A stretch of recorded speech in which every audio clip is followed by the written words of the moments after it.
जय श्री कृष्ण। राधे राधे।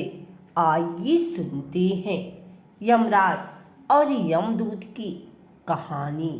बहुत समय पहले की बात है। एक गांव में एक गरीब औरत अपने दो छोटे बच्चियों के साथ रहती थी। उस औरत के पति की मृत्यु हो गई थी। वह औरत किसी तरह मजदूरी करके अपने दोनों बच्चियों को पाल रही थी। धीरे धीरे समय बीत गया और औरत अपने दोनों बच्चियों के साथ बहुत खुश रहती थी। कुछ दिनों से उसकी तबीयत खराब चल रही थी। एक दिन उसकी मृत्यु का समय आ गया।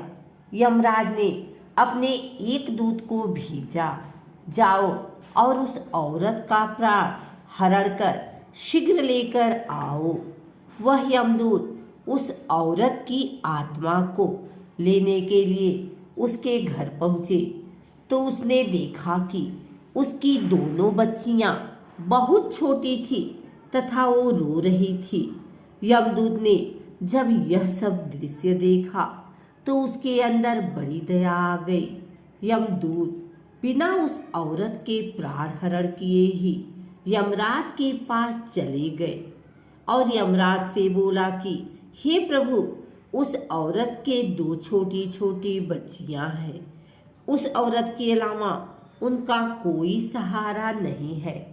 आप कुछ दिनों के लिए उस औरत की आयु बढ़ा दीजिए। यमदूत की ऐसी बात सुनकर यमराज बहुत क्रोधित हुए और यमदूत से कहा कि यह असंभव है।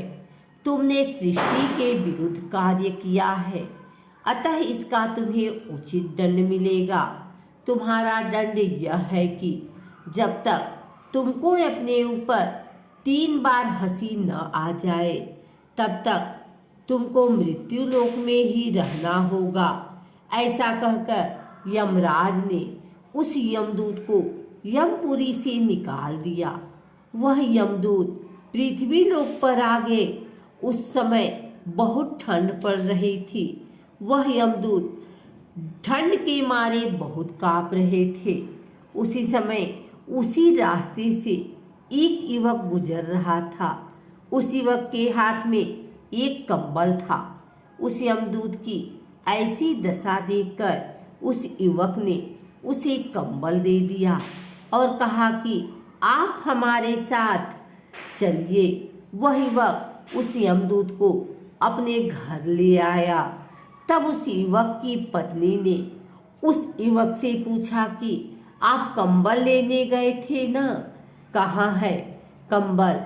तब उस युवक ने कहा कि कंबल मैंने उस आदमी को दे दिया है। यह सुनते ही वह औरत अपने पति के ऊपर भड़क गई। उसने कहा कि यह कंबल मेरे बच्चों के लिए था, उन्हें ठंड लग रही थी। उस आदमी को कंबल देने की क्या आवश्यकता थी? यह सुनकर उस यमदूत को अपने ऊपर हंसी आ गई कि भला हमें कंबल की क्या आवश्यकता है, मैं तो खुद यमदूत हूँ। उसके बाद वह यमदूत धीरे धीरे जूता सिलाने का काम करने लगा। एक बार वह यमदूत बहुत बढ़िया चप्पल बनाया था। तब एक आदमी ने उस यमदूत से कहा कि क्या तुम्हें पता नहीं है कि इस राज्य में चप्पल सिर्फ मरने वालों के लिए ही बनाया जाता है। थोड़ी देर बाद राजा का एक सिपाही आया और उस यमदूत से बोला कि राजा का देहावसान हो गया है, उनके लिए एक चप्पल बना दो। यमदूत तो पहले से ही चप्पल बनाकर रखा हुआ था। यह सोचकर उस यमदूत को दूसरी बार अपने ऊपर हंसी आई। उसके बाद उस यमदूत के सामने एक गाड़ी आई। वह गाड़ी काफी महंगी थी। उस गाड़ी से 2 लड़कियां तथा एक औरत बाहर निकलती है। वह यमदूत उन दोनों लड़कियों को देखकर बहुत हैरान हो गए थे कि ये तो वही लड़कियां हैं जिनके माँ के प्राण मैं हरण करने गया था उस समय यह दोनों रो रही थी। वह यमदूत उस औरत से पूछा कि ये दोनों लड़कियां कौन है। वह औरत बोली कि मैंने इन दोनों लड़कियों को गोद लिया है। बचपन में ही इनकी माँ का देहावसान हो गया था। उसके बाद ये अनाथ आश्रम रहती थी। मेरे पास कोई औलाद नहीं थी, इसलिए मैंने इन दोनों को गोद ले लिया। मेरे पास धन दौलत की कोई कमी नहीं है। मेरे बाद सब कुछ इन्हीं दोनों का तो है। यह सुनकर उस यमदूत को अपने ऊपर तीसरी बार हंसी आई। वह सोचने लगा कि इनके लिए ही मुझे यमपुरी से निष्कासित किया गया था। आज यही लोग ऐश की जिंदगी जी रहे हैं। उसके बाद वह यमदूत यमराज के पास यमलोक वापस चले गए। दोस्तों, ईश्वर जो कुछ भी करता है उसमें कहीं न कहीं आपके लिए भला छुपा हुआ रहता है। इस कहानी में सुनिए कि यदि उस औरत का प्राण हरण न होता तो वह दोनों बच्चियां अनाथ आश्रम में न पहुंचती। यदि वो दोनों अनाथ आश्रम में पहुंचती तो वह औरत उन दोनों बच्चियों को गोद ले लेती। इसीलिए सब कुछ अपने निर्धारित समय पर होना आवश्यक है।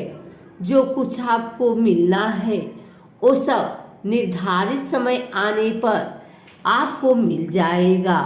इसलिए हमें कभी भी किसी बात की अफसोस नहीं करना चाहिए।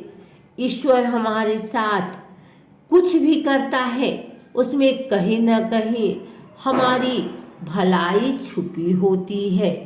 अगर आपको हमारी वीडियो अच्छी लगी हो तो इसे लाइक करें, कमेंट करें, शेयर करें। हमारे चैनल को सब्सक्राइब करके बेल नोटिफिकेशन ऑल पर सेट कर लें ताकि आगे आने वाली वीडियो सबसे पहले आप तक पहुंच सके। धन्यवाद।